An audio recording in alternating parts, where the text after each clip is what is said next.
Every health system leader has executive management challenges facing their organization.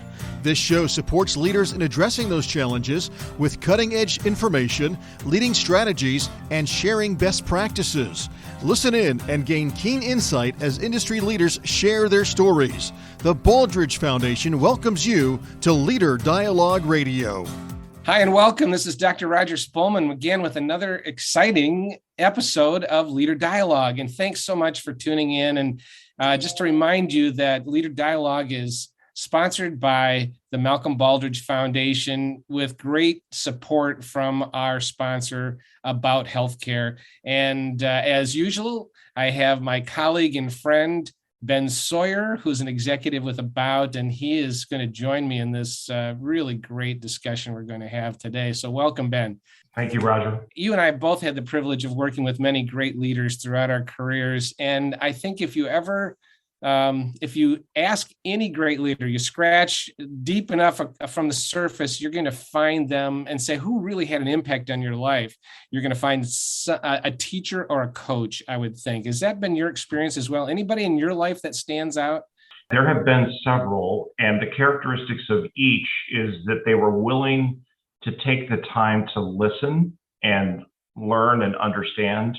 One of the most significant experiences I had was reaching out to C. Everett Koop during the initial Bill Clinton healthcare transformation. He took the call and agreed to meet with us for about 3 hours. So we went and talked to him about healthcare transformation and some of the things we were working on. And he was very gracious with his time. He listened well. He provided good recommendations and followed up. And again, you just don't expect somebody of that stature, as the Surgeon General of the United States to do that, but he did because of the kind of leader he was.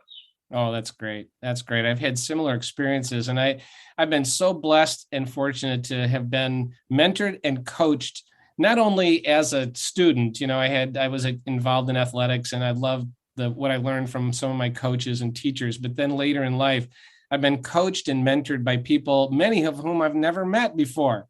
And today's guest, I'm so excited. I did reach out, like you reached out to C. Everett Koop. I reached out to today's guest, sort of a cold call, and he was so gracious to return my call, and he's with us today. So I am just absolutely delighted to introduce to our audience Michael Bungay Stanier.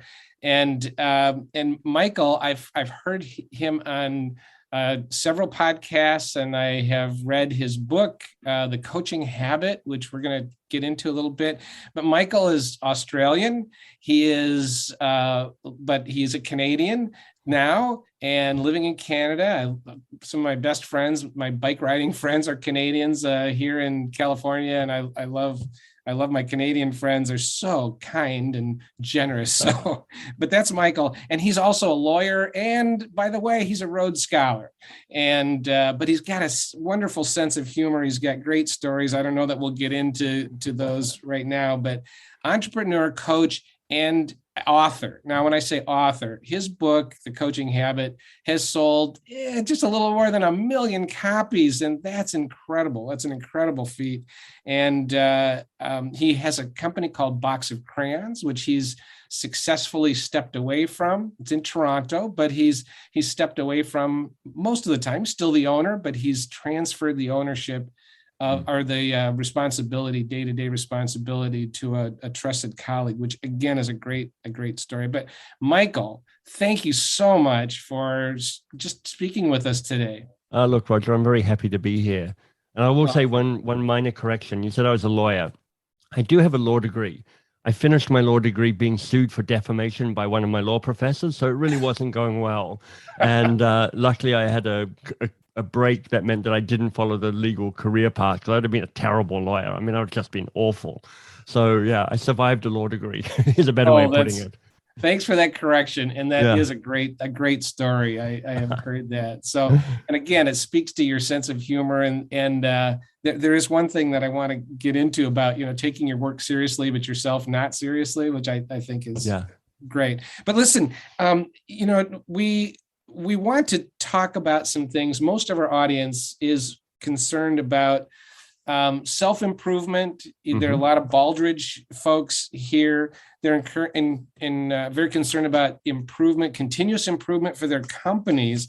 And this whole notion of coaching, let's even start with that. I think it was from a Brene Brown interview, or you were talking to Brene Brown and actually coaching her. But you're referencing that with Carey Nieuwhof, and you said that you just admire people who take their work really seriously, but not themselves. Yeah, I have to do that, because if you saw what was going on in my head, you would definitely not be able to take yourself seriously. But there's a way of showing up with a lightness to who you are in this world. And I think it's this weird combination, Roger, of confidence and humility that can be a really powerful stance as a leader. Confidence around, essentially I'm good at who I am and what I do and what I know, and humility of I'm deeply flawed and I've got all these things I don't know and mistakes I make and patterns that I'm in. And if you can hold both of those together, it sets you up with, that humility is such an interesting word. The root origin of it comes from the same root word that gives us humus, meaning ground. So I think of humility meaning you've got your feet on the ground. You see yourself for the best of who you are, and also the flaws of who you have, and just go, that makes you the messy person messy, wonderful person you are today. And I think that allows you then to say, I can see myself for who I am, and I can be committed to do the very best in the work that I try and do. That's so interesting. It just brought to mind, some people get paralyzed by the who I really am part of it, and they fall into imposter syndrome. You should feel a degree of imposter syndrome, because the interesting stuff is actually the stuff that's on the edge of your competence and your confidence and your self, your sense of experience and your skills. And you're like, this is interesting. I don't know how to do any of this. I hope nobody asks me what I'm doing, because I'm making it all up. And I'm like, people go, oh, imposter syndrome, that's a bad thing. And I'm like, imposter syndrome just means that you've taken on something that's daunting and you've committed to learning and growth. And that's to be celebrated as much and to be managed at the same time. Yeah. I love that balance that you mentioned, balancing confidence and curiosity. I've left healthcare, as a full-time occupation, but I do got a lot of vestigial hangover, and I do a lot of coaching, and this balance between courage and confidence and curiosity and humility. And that's been such a helpful concept to bring people through to get to see that in their own lives. And it's okay to be courageous. Your followers want you to be courageous, but they want you to also be curious. I'll tell you an interesting experience I've had is I added as my signature in my email the line, "You're awesome and you're doing great." Let me just say something about that. I thought that was just for me when I first saw that. So that's right. And almost everybody does. And I get a number of emails a week where people write to me and go, "Thanks for that. That actually made me feel great." And then there's a slight moment of disappointment. Say it again, Michael. Sorry to interrupt. Say it again, because I stepped all over that. Yeah. So in my email where I'm like, "You're awesome and you're doing great," and it's my standard signature. The first time people get it, they'll often write back to me going, "Thank you. I really appreciated being seen and encouraged and supported." And then the second time they realize it's my email signature and they're a bit disappointed. And then the third time they're like, "It still makes me feel good." Yeah. And there's this recognition that one of the things you can do as a leader, and what I would just say as a leader, is have that as a attunement, which is, fundamentally you're awesome and you're doing great. Now, how do we deal with what's going on right now?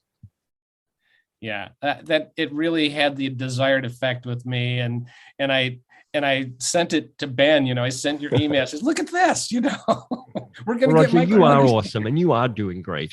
Oh, thank you. You are too, and really the fact that your book, in and of itself, I think it's really, I've written a couple of books which are trash. They were rubbish, but. So I know how difficult it is. I enjoy writing, but I know it's terribly difficult.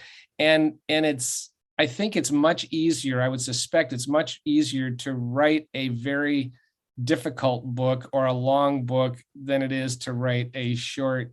Could you just talk a little bit about that challenge? Yeah. The way I think about it is twofold. I think to myself when I'm writing a book, what's the shortest book I can write that would still be useful? Yeah, I love that. Because I'm trying to be patient-centered, if you want to use medical term around this. And I'm like, what is it like to actually come to a book and decide whether you want it or not? So I imagine a person showing up in an airport. She's a busy senior-ish leader, probably mid-level leader in her organization. She's doing the best she can with her team, but she's exhausted. They're exhausted. They're tapped out. And she doesn't quite know how to take the next step into being a more effective leader.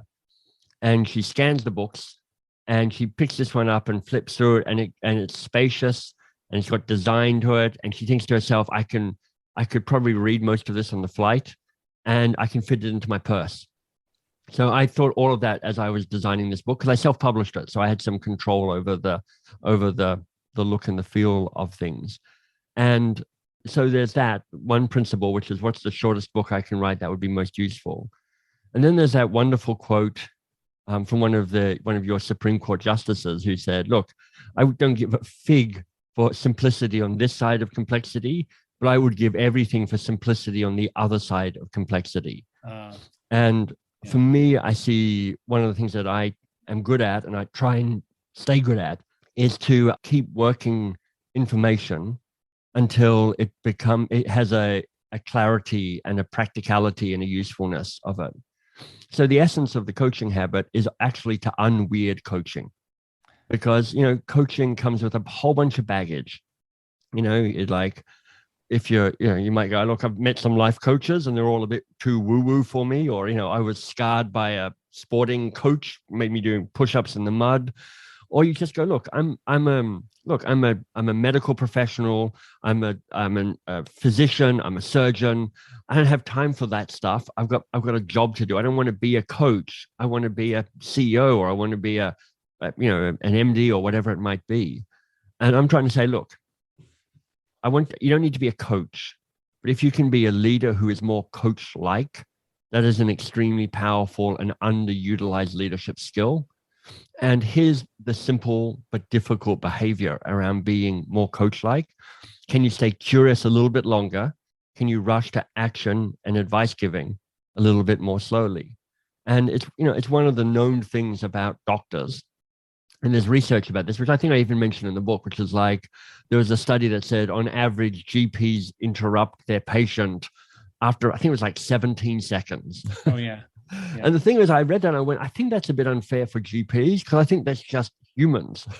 Humans interrupt people after about 17 seconds. And if as a leader, you understand that one of the most powerful things you can do, not just for the other person, but for yourself, is become really good at helping them figure out what the problem was or is, rather than think that you're there because of the answers that you have. It shifts how you see yourself and how you contribute to your organization, to your team, and the people that you lead. And it also means that you work slightly less hard. And I think at this stage, everybody's going, can I do less work? And one of the ways you do less work is you stay curious a little bit longer. I'm thinking of colleagues. I'm thinking of myself. I was, when you mentioned earlier, talking about you're just making it up. You get this imposter syndrome. I was a CEO very early in my life, and I would go to meetings with these seasoned executives who had all been doing this for years. And I would just say to myself, I was terrified. I'd say, I'm the only one in this room who doesn't know what's going on. I don't get it. Yeah. And you stay in the business long enough, and then every once in a while you catch yourself looking around going, am I the only one who understands, what's going on? But I did have an experience. You talk a lot about facilitation and in your own practice, in your own work. And I totally relate to that. But early on, I was very young, and I was asked to facilitate a group of CEOs. I was a CEO myself, but it was a national healthcare board. And I learned something really interesting. I was very naive, and I thought, well, either people are talking or they're listening. Right. Which is not at all true. They're either talking or they're reloading. Right. waiting for a space. And that's kind of the mode, the model that we're forced into. People are looking to you for answers. They want you to share their answers. But how do you take people who have kind of been vectored toward that type of leadership and make them more curious? Well, you first of all acknowledge that they've had a lifetime's practice of being rewarded for having the answer, and having done some work in the healthcare profession. I think particularly in healthcare, you're like, if you're a medical professional, you've spent years being tested for knowledge. Like, do you know your stuff? Do you have the answers? That's kind of a key metric of success. Sure. So it's just worth recognizing and appreciating that you've had a lot of practice at being the person with the answer, and a lot of encouragement to say, here's how you get the star and the A and the status and the authority and the recognition and the reward and the little shot of dopamine from having that advice. So just start there. But I think it's worth understanding the prizes and punishments of being the person who always has the answer.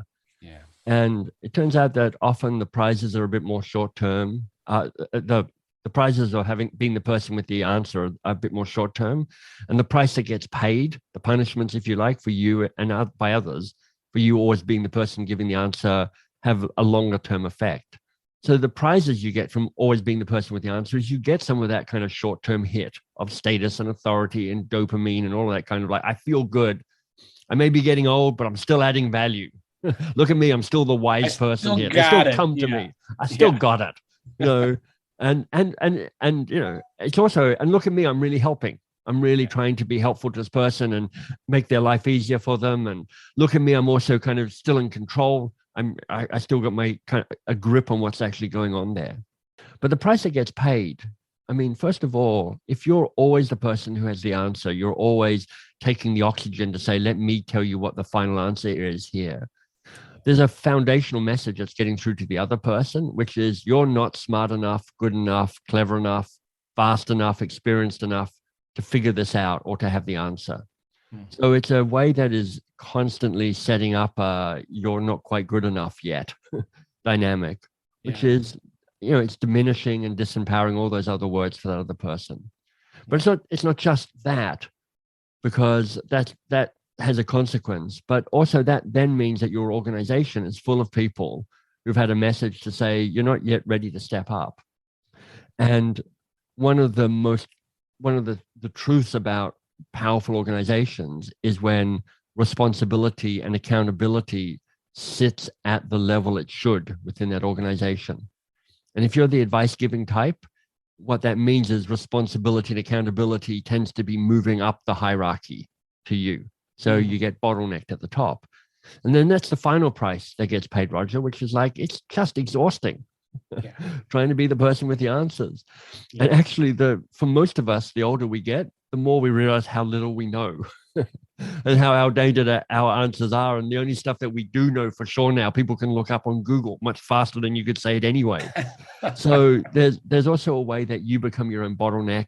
You become frustrated to your team.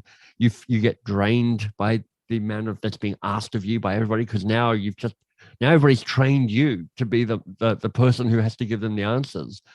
And so there's a real consequence to everybody here, which is like you and the other person and the organization pay a price for the fact that you can't stay curious a little bit longer.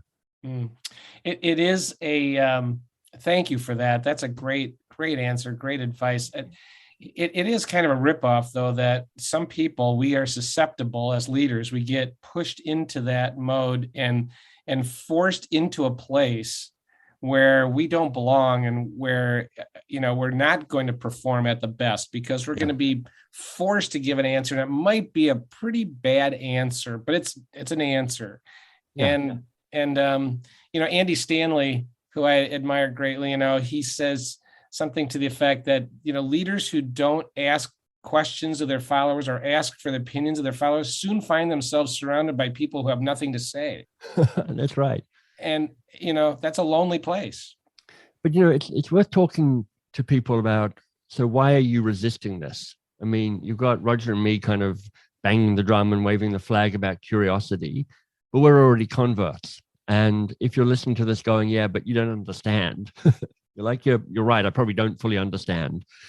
But it's just worth saying that staying curious longer doesn't mean never giving an answer. It doesn't mean never giving advice. It doesn't mean moving into some sort of weird thing where all you do is ask questions. It means staying curious a little bit longer. And I think that means like a minute or 2 minutes. I mean, let's start small in terms of building this habit. And one of the things that, and this is a tactic, one of the things that can be reassuring, so you don't feel like they're going to leave without ever having heard your good advice, or leave with a terrible idea that they've come up with that you can't somehow correct. Yeah. You know, if somebody comes to you and go, hey, Michael, how do I? And of course, as soon as the how do I thing, your advice monster shows up and it goes, oh, look, you have to tell them. They've literally asked you. You'd be letting yourself down and them down if you didn't give them an answer. Yeah. But know that's your advice monster. And you can just say, look, calm down, staying curious a little bit longer. And here's the script. Because I know, medical professionals love a good script. Sure. It's like, I've got an answer for you, which I'll definitely share. But before I tell you what I think, let me ask you, what's your first thought on this? Oh, it's great. Because they will always have an idea. They're not coming to you going, I have not a single thought on how I might tackle this. So ask that question and then be quiet. You don't need to say any more than that. You can just be quiet. And then whatever they say, nod your head and be encouraging. It's like, oh, that's interesting. Yeah, possibly. If somebody comes up with a ludicrous response, my response to it is, oh, maybe. I'm like, I'm nodding my head.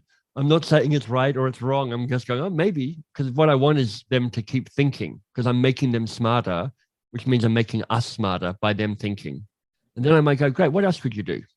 So I'm using the and what else question, which I think is just one of the best coaching questions, because it recognizes that the first answer is never their only answer, and it's rarely their best answer. Yeah. So then you go, oh, great, I like it. Well, maybe, yeah. What else? What else could you do here? I'll come up with something else to their surprise. And then you go, this is great. What else? Is there anything else? And suddenly they've come up with 2 or 3 things. And now you've made them smarter because they've been figuring stuff out and they're saying stuff out loud, and you've been encouraging that. So you're shifting how power works. But here's what's also great, which is like, now you know what they know. So it means that when you do offer up an idea or a solution or an opinion, you're not being redundant by just repeating something that they'd already figured out. You're actually saying, okay, this is great. I like everything you've said. I've got one additional thought that might be helpful for you. And now you get to offer up your solution, but you're also doing it in a way that disrupts the hierarchy a little bit, because now your answer isn't the word of God from on high saying, and here's the answer, I've carved it out on a stone tablet for you. You're just going, hey, look, I'm just adding one thing to the mix that you've already created. Now you can go, so of all of those ideas, which feels most useful or most valuable for you? And you're still getting answers. You're still getting it done really quickly, but you're doing it in a way that starts shifting responsibility to that other person to figure it out. And I'll say one last thing, Roger. Oh, yeah. You mentioned the Brene Brown podcast. If people want to hear what this sounds like in real time, for 5 minutes or so on her podcast, at about the 45-minute mark, I coached Brene, which was intimidating because I didn't know she was going to make me do that. Yeah. But you'll hear me holding the space and asking a few questions, just the ones I've repeated now. And you'll see how much progress we make in a really short time. And I've listened to that, and there's an uncomfortable amount of silence. So uncomfortable. Yeah. Which again, I think we as leaders, we're really uncomfortable with silence because it makes us look like we don't know what's going on. And even more fundamentally, it makes your lizard brain go, what's happening here? I like your amygdala is freaking out, your unconscious brain. So you and everybody gets a bit uncomfortable with silence. So for the skeptics that are listening to this and they're living in a completely tumultuous world that has been set by COVID at a pace they never were comfortable with. Yeah. And they're seeing people leaving their organization and patients not getting necessarily what they need and so forth. To hear this advice seems kind of counterintuitive to them, perhaps. Like, yeah, that's great. You're an author, you've got plenty of time, but Right. I'm a busy executive trying to run an organization with 15,000 people. Yeah. And frankly, I'm just putting out fires. So how is this relevant? Yeah, it's a very good question. And, staying curious a little bit longer isn't going to fix the exhaustion in the healthcare system. I wish it could, because we've got the same up in Canada, which is like people leaving the healthcare in droves, people just absolutely tapped out. It is a very hard time to be working in that system, I would guess. But I think one of the things that people have an assumption about curiosity is it takes a whole lot of time for not much value add. And I think one of the ways you can reframe this is to say, staying curious just a little bit longer doesn't take a whole lot extra time.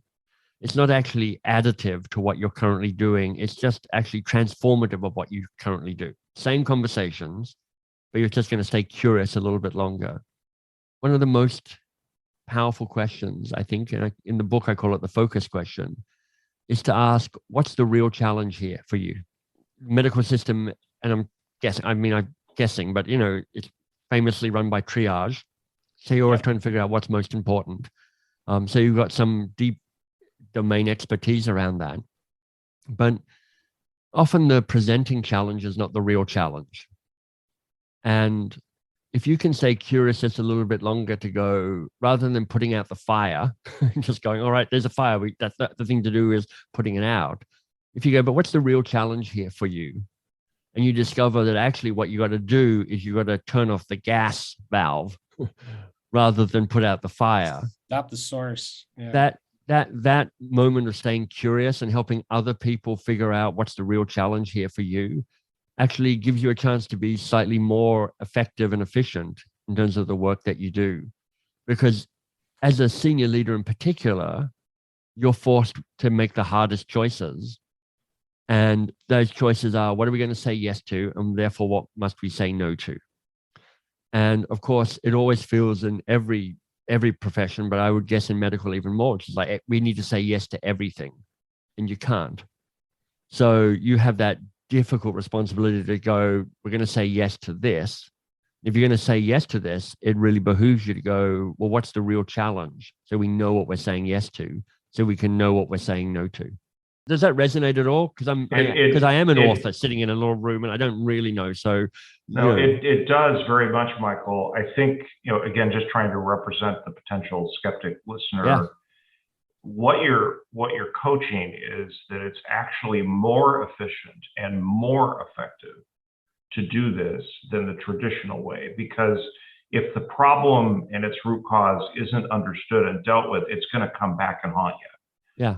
So if you can take just a minute to press and understand what the source issue is and what the knowledge level is of the people that are there and the good ideas that they have on the front line, which is really where most of the knowledge resides, you end up saving a lot of time and building much greater goodwill is kind of my takeaway from what you're saying. Is that correct? I think you're doing three things. You're spending time figuring out what the real problem is. Curiosity helps do that.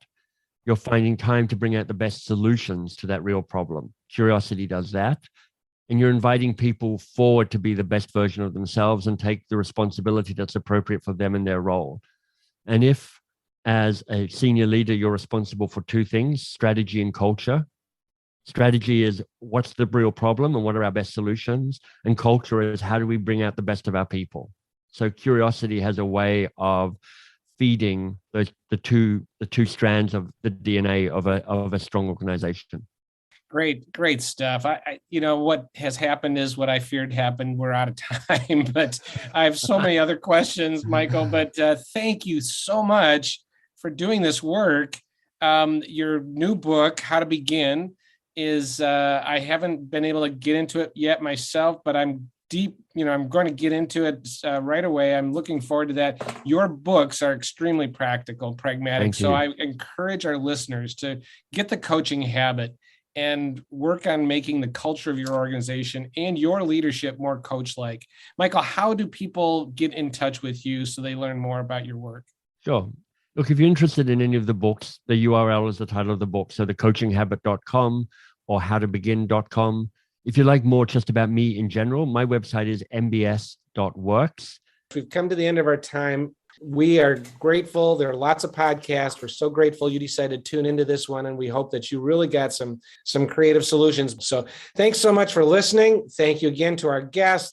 So thank you so much. We'll see you next time.